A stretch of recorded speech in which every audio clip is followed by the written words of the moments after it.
जैसे ही गौरी ने सबसे विदा लेने के लिए हाथ जोड़े, वैसे ही मोतीबाई, जो पूरे एक दिन से सुनमुन बैठी हुई थी, बिना कुछ बोले वो मोतीबाई अचानक से बोल पड़ी, रे रुक जा छोरी। मोतीबाई को ऐसा बोलते हुए सुनते ही सभी उनकी तरफ देखने लगे। गौरी तुरंत ही मोतीबाई के पास आई और उनके गले से लग गई। मोतीबाई ने कस के गौरी को गले से लगा लिया। उसके बाद मोतीबाई ने गौरी से कहा, एक ही दिन में मारा पूरा परिवार उजड़ गयो। अब तुम लोग भी मन ने अकेला छोड़कर जा रहे सो। इतने अच्छा मारे को भी जहर पिला दे, ऐसे तड़पने से तो अच्छी है ना। मोतीबाई के मुंह से यह सुनकर गौरी की आंखों में पानी आ गया और फिर से मोतीबाई को गले से लग गई और उसने कहा, आप मेरे साथ चलिए मोतीबाई, मेरी मां नहीं है ये तो आप जानती है ना। आप मेरी मां बन के रह लेना मेरे साथ, मुझे आपकी सेवा करने का मौका दो। यह सुनकर सिद्धार्थ ने कहा, गौरी ठीक कह रही है मोतीबाई, आप हमारे साथ चलिए, आप मेरे साथ भी रह सकती हैं। मैं तो पूरी तरह से अकेला ही हूं, आपको शिकायत का मौका नहीं दूंगा, चलिए ना हमारे साथ। तब बूढ़े बाबा ने भी सिद्धार्थ और गौरी के बात से सहमत होते हुए मोतीबाई से कहा, ये दोनों बच्चे सच कह रहे हैं मोतीबाई, आपको उनके साथ जाना चाहिए। वैसे भी इस गांव में अब रखा ही क्या है, कुछ दिनों में इन दोनों की शादी हो जाएगी और तब आप इन दोनों के साथ एक साथ रह सकती हैं। ये दोनों आपका बहुत आदर करते हैं और आपको अपने मां के समान रखेंगे, आपको कोई शिकायत का मौका भी नहीं देंगे। तब रागनी शाकनी ने भी मोतीबाई के कंधे पर हाथ रखकर कहा, हाँ मोतीबाई, मुझे भी ये ठीक लग रहा है, आपको इन दोनों के साथ वीरानगढ़ को छोड़कर मुंबई चले ही जाना चाहिए। इन सबको एक के बाद एक बोलते हुए सुनकर मोतीबाई थोड़ी चिढ़ गई और उन्होंने गुस्से से कहा, अरे चुप करो सब, के लगा के रखा से, चलो जाओ चले जाओ। जे गांव में मारो जन्म हो से, जे गांव में मारी डोली उठी अने इसी गांव में मारी अर्थी भी उठेगी। जे गांव को छोड़कर जे बुढ़ी बाई कहीं नहीं जाने वाली से। ये सुनकर सिद्धार्थ, गौरी और बूढ़े बाबा कुछ हद तक निराश हो गए। गौरी ने मोतीबाई से कहा, मोतीबाई अगर आप हमारे साथ चलती तो। गौरी की बात को बीच में ही काटते हुए मोतीबाई ने उन तीनों को फटकारते हुए कहा, मैं कहीं जाने वाली ना सूं, आने तम लोग भी कहीं ना जा रहे। जे बेवकूफ गांव वाले ने कुछ कह दिया तो फट से बोरिया बिस्तर बांधकर निकल पड़े जानने वास्ते। ये सुनकर सूरजमल कुछ कदम आगे आ गया और उसने मोतीबाई से कहा, इनको मत रोकिए मोतीबाई, इनके जाने में इस गांव की भलाई है। तब मोतीबाई ने गुस्से में कहा, चुप कर, बावला हो गया सिखे। जे लोग इस गांव में थे इस वास्ते तू जे सब बोलने के लिए जिंदा बचो से। जे लोग चले जाएंगे फिर देखना 5 दिन भी जे गांव टिकने वाला कोना, तम लोगों ने क्या लगा से। ये लोग गांव छोड़कर चले जावेंगे तो शैतान चुप बैठ जावेगा और जब शैतान तुम लोगों पर हमला करेगा तब अपनी जान कैसे बचाओगे। तम लोगों के सामने एक भैंसा भी भाग कर आवेगा, तू भी अपने आप को बचा सको कोना। ये सुनकर सूरजमल की नजरें नीचे झुक गई।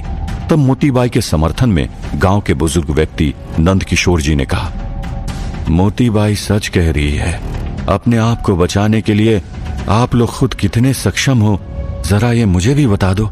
गांव के सभी लोग मौन बैठे थे, उनमें से किसी के पास कोई भी जवाब नहीं था।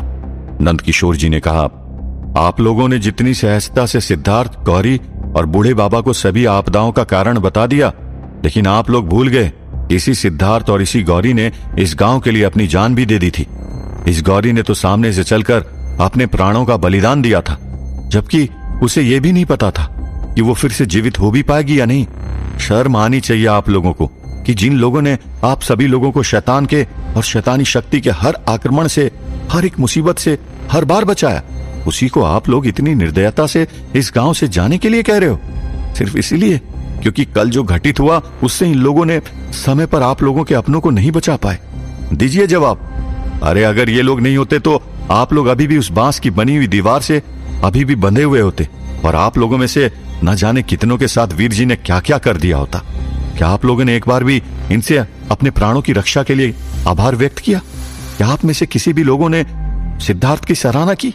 अपने पास किसी भी तरह की दिव्य शक्ति न होने के बावजूद वो इतनी शैतानी शक्ति से भरपूर वीर जी के सामने लड़ने के लिए कूद पड़ा था। किशन चंद, तुम्हारे बच्चे को सिद्धार्थ ने बचाया था, भूल गए या फिर याद नहीं करना चाहते? नहीं मोतीबाई, इन लोगों को जाने दीजिए यहां से। ऐसे एहसान फरामोश और कृतज्ञ लोगों की रक्षा करने के लिए क्यों खामखा ये बेचारे अपनी जान को खतरे में डाले। और इतनी बार अपनी जान को खतरे में डालकर इनकी रक्षा करने का इनको क्या सिला मिला? चले जाओ आप लोग, सिद्धार्थ, गौरी, बूढ़े बाबा, यहां से। ये गांव आपके उपकारों के लायक ही नहीं है। गांव के सभी लोग का सर शर्म से झुका हुआ था। मोतीबाई ने गुस्से में कहा, कैसे मौन पत्थर की तरह खड़े हुए से सब लोग? अगर तुम लोगों की खमारी मर चुकी से तो जाओ अंदर बैठकर हाथ में मेहंदी लगाकर बैठ जाओ। अपने बेटे और अपने पोतेरी हत्या और प्रतिशोध उस नारधम शैतान से मैं जरूर लूंगी। तभी मोतीबाई और नंद किशोर की बात सुनकर गांव की एक स्त्री ने कहा, कल उस नीच वीर जी ने जब मेरी बेटी के साथ अपनी मर्यादा को भंग करके उसका शारीरिक शोषण किया था और फिर उसकी निर्ममता से हत्या की थी, तभी मैंने तुम सब गांव वालों की आंखों में लाचारी देखी थी। सिर्फ सिद्धार्थ और गौरी थे जिनकी आंखों में बदले की भावना थी। लाचार वो भी थे, लेकिन उनके अंदर में जो आग लगी थी वो मैंने देखी थी। कल मैंने अपनी बेटी की शौक में इस सूरजमल और मेरे दामाद की बात को काट नहीं पाई, लेकिन आज मैं चुप नहीं रहूंगी। जितना काम सिद्धार्थ, गौरी और बूढ़े बाबा ने इस गांव के लिए किया, उतना तो शायद इस गांव के मूल निवासियों ने अपने लिए पिछले 800 सालों में भी नहीं किया। तब गांव के किसी और व्यक्ति ने कहा, मैं भी मोतीबाई और इनके बात से सहमत हूं। आप लोग शायद से भूल चुके हैं कि सिद्धार्थ ही था जिसने अपने आप को आप लोगों को बचाने के लिए उस नर भेड़िए के सामने अपने आप को डाल दिया था, जिससे उसकी मौत भी हो गई थी। यही वो सिद्धार्थ है जिसने पिशाचराज करदम्ब का वध किया था। ये वो गौरी है जिसने अपने प्राणों की आहुति दे दी थी ताकि कपाला डाकनी को शक्तिहीन किया जा सके। वो सिद्धार्थ ही था जिसने गांव के सभी औरतों को जोहर करने से बचा लिया था। जाने दीजिए, ये फहरिस्त इतनी लंबी है कि मैं बोलता चाहूंगा लेकिन सूची खत्म नहीं होगी। एक के बाद एक कई सारे गांव वालों ने सिद्धार्थ, गौरी और बूढ़े बाबा की तरफदारी करनी शुरू कर दी। देखते ही देखते कुछ लोगों ने तो यहां तक कह दिया कि अगर सिद्धार्थ, गौरी और बूढ़े बाबा गांव से जाएंगे तो फिर वे सब भी उनके साथ चले जाएंगे। जो गांव वाले कल तक सिद्धार्थ, गौरी और बूढ़े बाबा के अपमान पर चुप बैठे थे, आज वही गांव वाले उनके अपमान का पुरजोर विरोध कर रहे थे।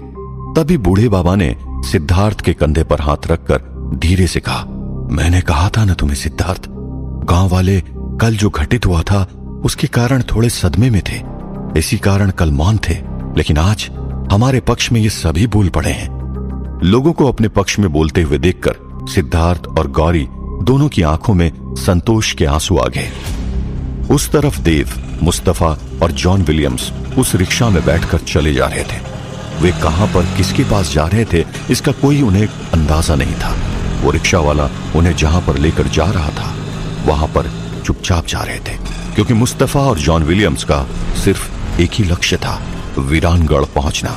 कुछ समय के बाद उस रिक्शा वाले ने अपनी रिक्शा एक सुनसान जगह पर लाकर खड़ी कर दी और उन तीनों को अपने पीछे आने के लिए कहा। वो आगे आगे चलता गया और वो तीनों उसके पीछे पीछे चलते गए।